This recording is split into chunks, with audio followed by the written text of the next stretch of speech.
Hello, everybody. I am the Caffeine Dragon here with my fearful co-host, Hello everyone, my name's Basilisk. and it's time to start one of the intermittent projects of ours. This one promises to be shorter. Yeah, pretty damn short actually. Yeah, I'm just gonna let this play The out. first knights simply protected their lord's domains. However, with the reforms of the late 11th century, Master it. knights It's time to go back to one of my favorite games for the PlayStation 2, Castlevania Lament of Innocence for the PlayStation 2, and only the PlayStation 2, I believe. Yeah, they haven't re-released it yet. And we're gonna start a new game. We're gonna name it after the protagonist, Leon. Of course, it's worth noting that one of this is a really good game. It's one of my favorites on the PlayStation 2 as well, which is not a low bar to get over. There's a lot of really good games on the PS2. See also Wild There Arms is. 3. What just happened? I felt something strange. Ah, he must really like you. You won't be able to leave now. Who's there? Now, don't get so excited. I'm just an old man. I just came to gawk at the man crazy enough to come here. You don't seem like a monster. Of course not. What is your name? Leon. Leon. You're not Baron Leon Belmont.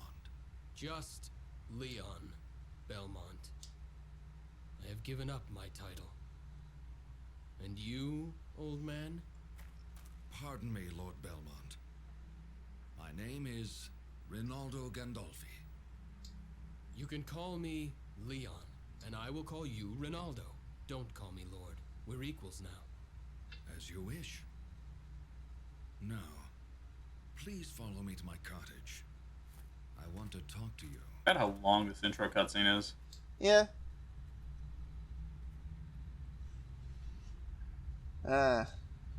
Just wait till we do some. That's a good Just sign. wait till. Wait here a moment. There's something I want to give you. Rinaldo, can I ask you something? What is it? Why are you living in a place like this? I like the way he asks that. I have unfinished I know, right? business with Walter Bernhard, the master of this forest. Unfinished business? Not worth mentioning. I owe him. Well, I won't ask any more, but you're not in danger living so close to him? You said you weren't going to ask anymore. It seems eternal life is extremely boring. He enjoys playing at cat and mouse with the hunters that come here. Though, of course, there's no way that he could ever lose. He thinks that my helping hunters makes the game more fun. I see. But what do you mean by there being no way he could lose? Vampires are loved by the night, and this forest is locked in eternal darkness. He has never been defeated. Well, that may be so, but I must go ahead and face him. Did he take someone precious? Yes, he abducted my betrothed. How did you know that? It's what he always does when he starts the game. You came unarmed. Your courage astonishes me. I do have a weapon, just not my sword. It's a knife. That belongs to the company, and I left it behind when I gave up my title. Honest to a fault. I heard that many hunters have met their end here. If that's the case, getting weapons shouldn't be hard. Take this with you. It will help you against monsters.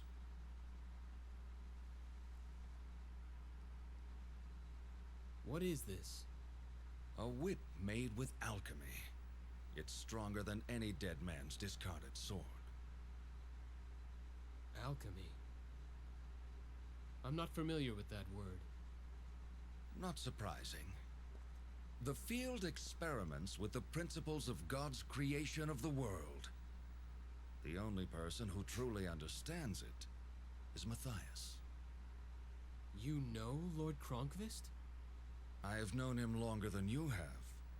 His family has a book of secret arts, originally handed down orally. Yeah, I forgot how long this was, too.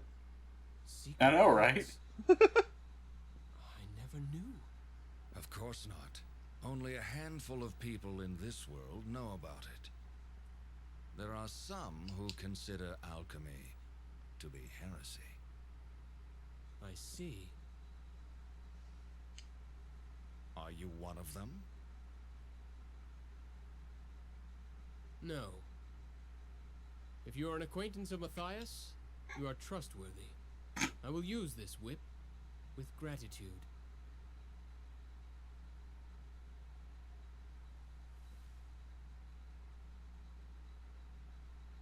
Put your left hand out. My left hand. Like this? Don't move now.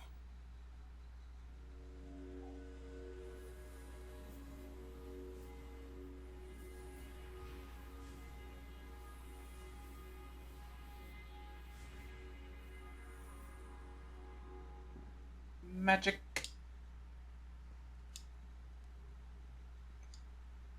That should do it. You can put it down now.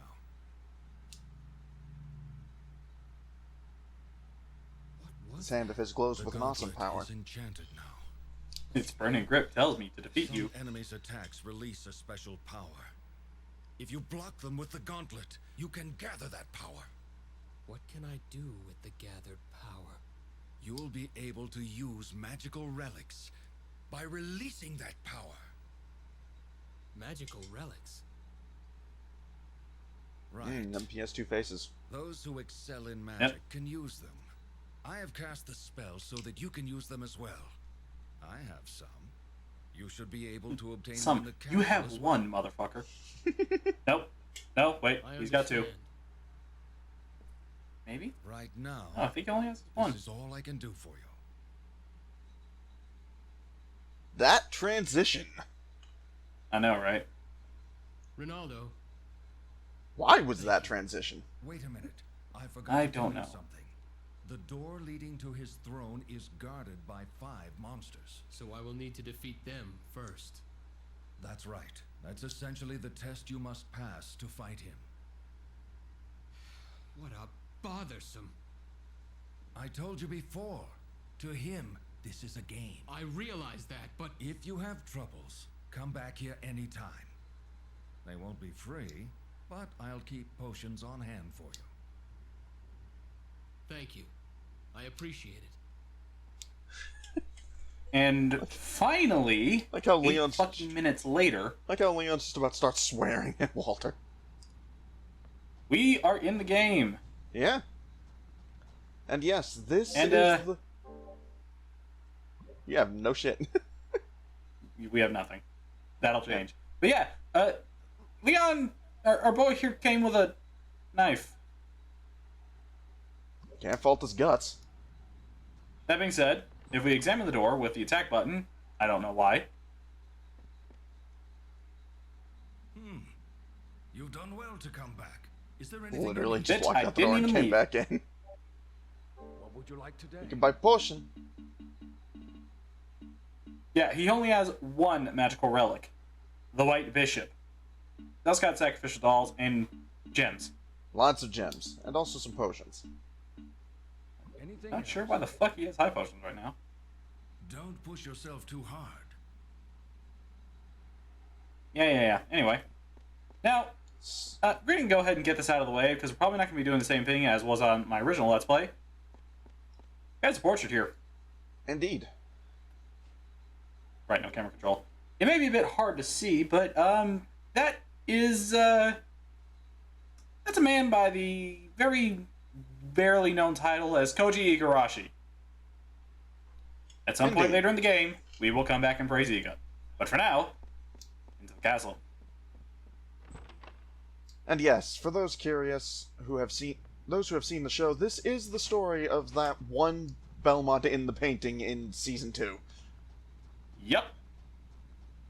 That is about all the connection this game has to anything that happens in that show. Pretty much, yes. Yeah. Castlevania is a franchise with an interesting place in the gaming landscape. Yeah. Goddamn, do I love the series. Oh yeah, me too. Sarah, wait for me. I'm coming to save you. Oh, by the way, we skipped over this his betrothed got kidnapped. Yes. So we're coming to save him. And his best friend, a guy named Matthias Krongfist, encouraged Leon to do this after his wife died. Yes. I think his wife's name was Maria? No, Elizabetha. Elizabeth, right. Anyways, we are now in Castle Bernhard. Yes. And then there's these 5 cobwebbed pedestals. Indeed. Right, you started double jump. Double jump. I know, it's so weird.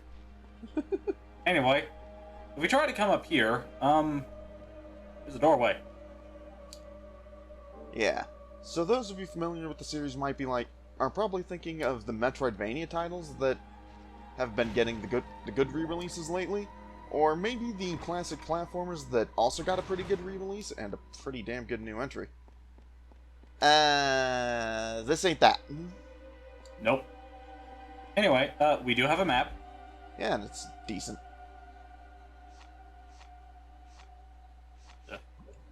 Right, haven't used triangle for all the... Anyway, this is the tutorial. You have to do this. Yeah. But if we come here, we get a marker stone. Which I don't think we will ever use. Probably not. Those are for marking points of interest on your map. If you're not familiar with the game, they're actually incredibly helpful.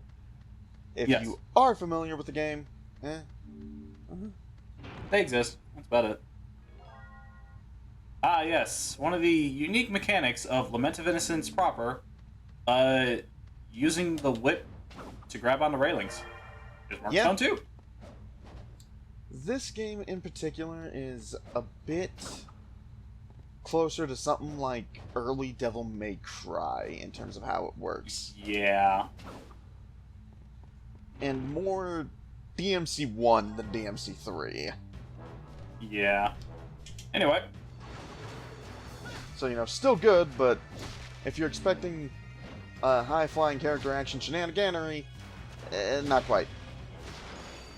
This is not a With the first group of full-blown... enemies defeated, we also get our first maneuver. Yes. Can't wait to get the second one so I can actually travel faster.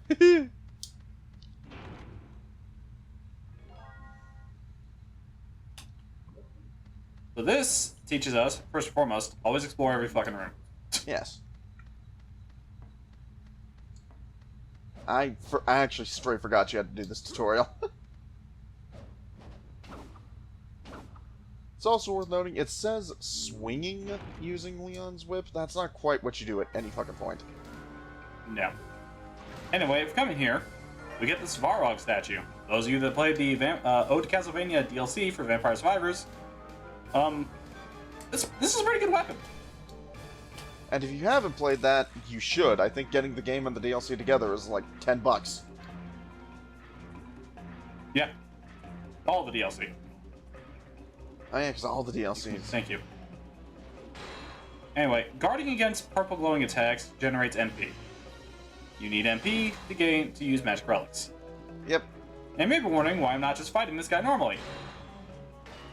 It's because he's immune. Yeah. Basically a level 1 thief trying to Also, fight anyone familiar with this game may be wondering, why does this game... Yeah. Maybe wondering why does this game look so good? I downloaded a 4K HD texture pack for this emulator. I do have the original, actual physical version. So do I. I just wanted this to look half decent. Anyway, now with enough magic, we activate Relic, and literally run circles around him. He is now deceased. Indeed. And now we can leave. Indeed. And that's the tutorial. Huzzah! So, let's actually go and do some proper proper castle exploration. Indeed. And really quick, let's point something out. This spot right here. About right here. For some unknown goddamn reason, this is a magic spot. Now, normally, if you're in the menu, go to your item list, you can just kind of hover over your items. Indeed. You can't use them from here. For that, you have to use them from your analog menu. I don't know why, that's stupid. But, if you stand on the red of this carpet, that's about right here. No. It's gonna take me forever to get this trick to work. Never mind. It duplicates items. Yeah, this seems like the kind of thing that was left in that was like a developer debug tool that got left in for like testing Probably. purposes. But yeah, that's a handy thing. Yes, it is. Also, these are your save points. Stay in the circle, and save your progress. Now there is one thing we should establish pretty much at the outset. Much like with Wild Arms 3, we're not doing a 100% run of this. We've No. done that once before, and I still regret it to this day. it's just not worth it. It's really not. I Anyway, will this is your main hub. Yeah. Also, Yeah, March another- 1/3. There is one exit to this room. And, it's a very long staircase that leads to nothing we can do yet. Yeah, so we're not going to do that. We don't want to... We're trying to avoid unnecessary padding, which is why we're not 100%ing this game, because basically it's just grinding for, what, 2 specific items that are a pain in the ass to get? Oh, yeah. Yeah. Now, each of these pedestals leads to a different level where one of the 5 bosses are. It's time to start with one of my favorites. Mainly because as soon as you grab the map, you're kind of locked in. Well, yes, but it is a pretty decent first level. Yes. This is the House of Sacred Remains. Don't worry, this is pretty much this is likely to be the only time in this series where I remember what this stage is called. Yep.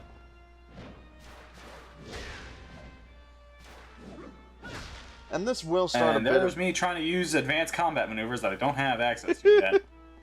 And this is also going to start a bit of a trend with Lament of Innocence in particular. The stages all have ridiculously fancy poetic style names that have fuck all to do with the stage themselves. This is just about the most accurate of them. Because it is a building, there are remains in here. Their sacredity is a question, but you know, hey. 2 out of 3 ain't bad. Take her to somebody. Now, to be So, fair, there is, honestly, there's only... Actually, I think there's only 2 stages that names don't fit. 3. I would argue the final stage's name doesn't particularly fit either. That's one of the ones I was talking about. Oh, then yeah, there's... if we go in the same order we did last time, I would also argue stage 4 and 5. If I'm Nah, because I'm pretty sure the theater checks. I only kind of remember stage 5's name. And this is going to turn into something of another running gag. I only remember about half the names of the stages in this game. Anyways, we need to do that for progress. Also, you do not need to clear all the enemies in a room to leave the room. You only need to do it once. And there's no levels or anything like that. This isn't an RPG. No.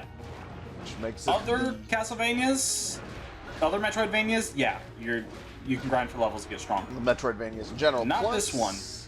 Curse Yeah, of sure. Darkness. Not this one. You simply just kind of get new whip maneuvers. Yeah.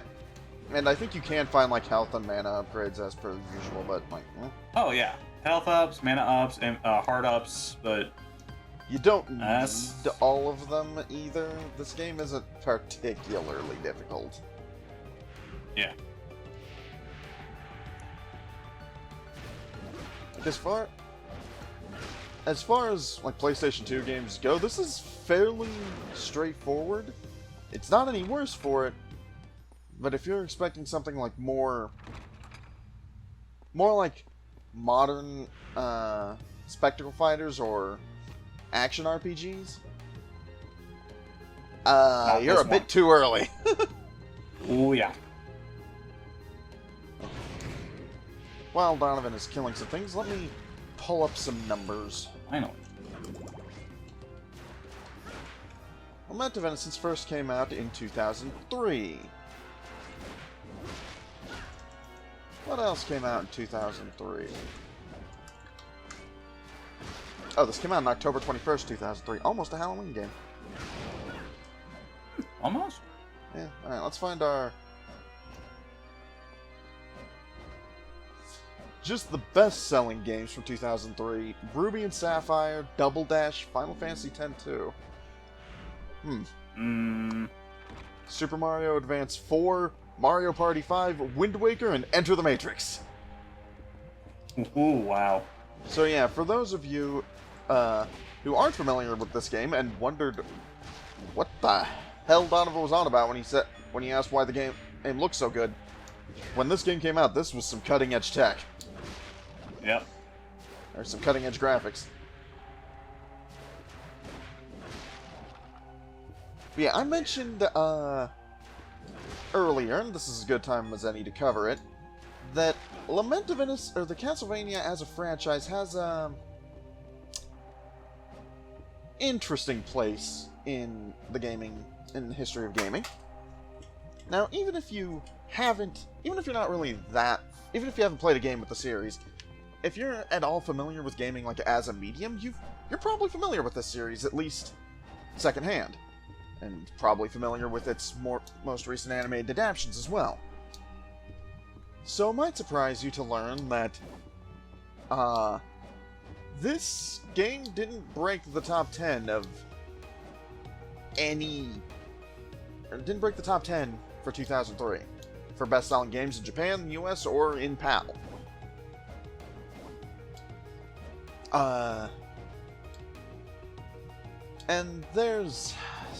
And that basically explains Castlevania's interesting place. This is a series that is respected. You're not supposed to be able to do that, by the way. Yeah, this is a series that is well respected. It's considered to be of the highest pedigree of gaming history and has a lot of really high-quality titles. Unfortunately, that respect and quality has never really translated well into sales. No. Not counting the compilation re-releases, which we haven't been able to find numbers for, only 3 titles in this entire franchise ever broke 1 million units, and 2 of them have received quite a lot of re-releases. Not counting the compilations. And those would be Castlevania 1, as in the original NES title, and even then it needed several virtual console style re-releases to get that far. Lament of Innocence, not Lament, Symphony of the Night, the PlayStation 1 game that was the first real Metroidvania. I don't count Castlevania 2.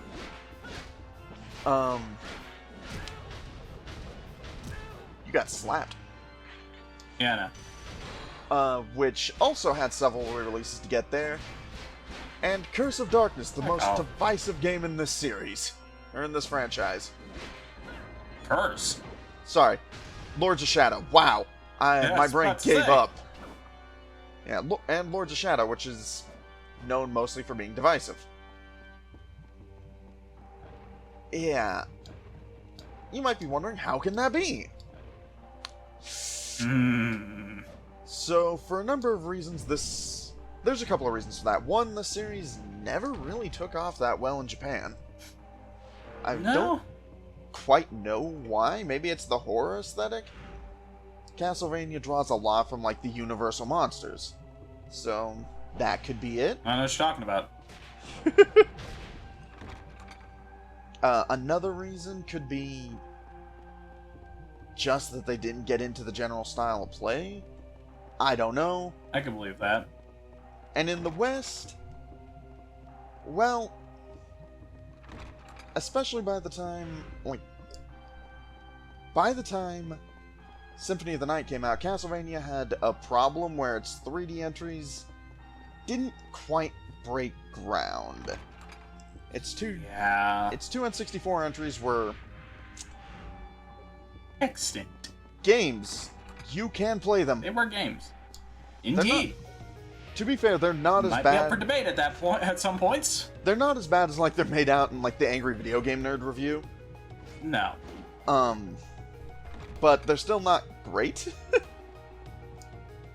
This You one, can definitely see where some polish was necessary. yeah, this one is really good.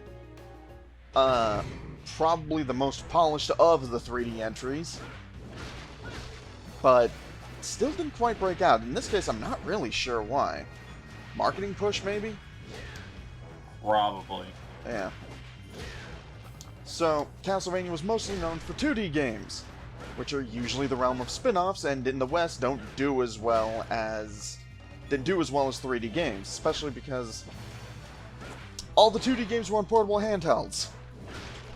Mm-hmm. Yeah. It's sad, but it's true. And then there's the final reason. This series' fan base is as fractured as the Sonic community, just more polite about it. Yup.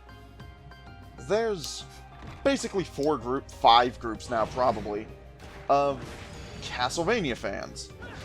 The first one was people who were fans of the classic 2D platformers on like the Super Nintendo, Game Boy, and Genesis, who really got into the series as a bunch of difficult, challenging platformers.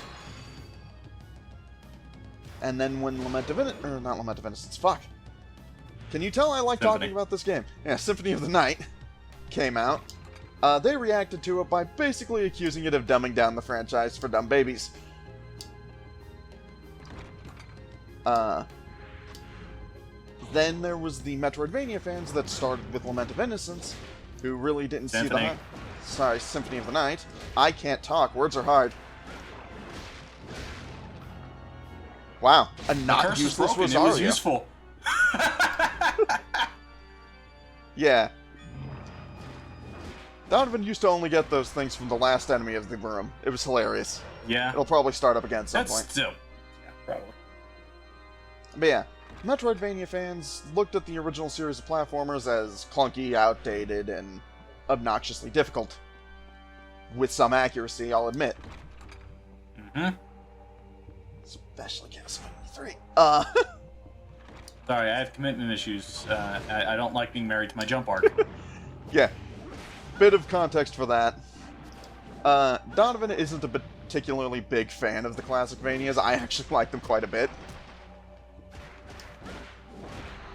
But yeah. The Metroidvania fans preferred the more exploration-focused platformers that came out on the PlayStation, the GBA, and the DS. Yes. Then, later on... That's my camp, by the way. Yeah. Then you had people who... Then Curse of Darkness came out, and they Sorry, not Curse of Darkness, fuck. Then Lords of Shadow came out, and they reacted to it by accusing it of basically dumbing down the series for casual God of War fans. I stand by that. It's not as much of a God of War clone as people accuse it of. It's I also played better than the PlayStation 2 God of War games. Fight me. Debate. Yeah, we'll get into my issue with the classic God of War games at a different point, because it's an ongoing thing of mine to figure out what my problem actually is, because I don't know, it's weird. But anyways, the Lords of Shadow series also had its own fans that reacted to the original platformers the same way the Metroidvania fans did, and didn't get the idea and didn't get the appeal of a bunch of barely plot-light platformers that mostly amounted to just getting lost and hoping you found out where the fuck you were supposed to go. And then the series died. For years. In fact, about a decade and a half, I think. Yeah. And then when it revived... I blame Konami for that. Yeah. Safe bet. But then when the series revived, it didn't revive as games. It revived as an animated series, which has a bunch of fans that have never played the games. And then there's a new crop I've noticed coming out that haven't played the games or watched the series, but sure as hell have played all the Castlevania-themed DLC that have been coming out for shit lately. Because in the past, what, 2 years tops, there's been V Rising's Castlevania DLC, Dead Cells' Castlevania DLC, yeah, and now Vampire Survivors Castlevania DLC, and Castlevania characters in Smash Brothers too. It's a weird thing. Game over.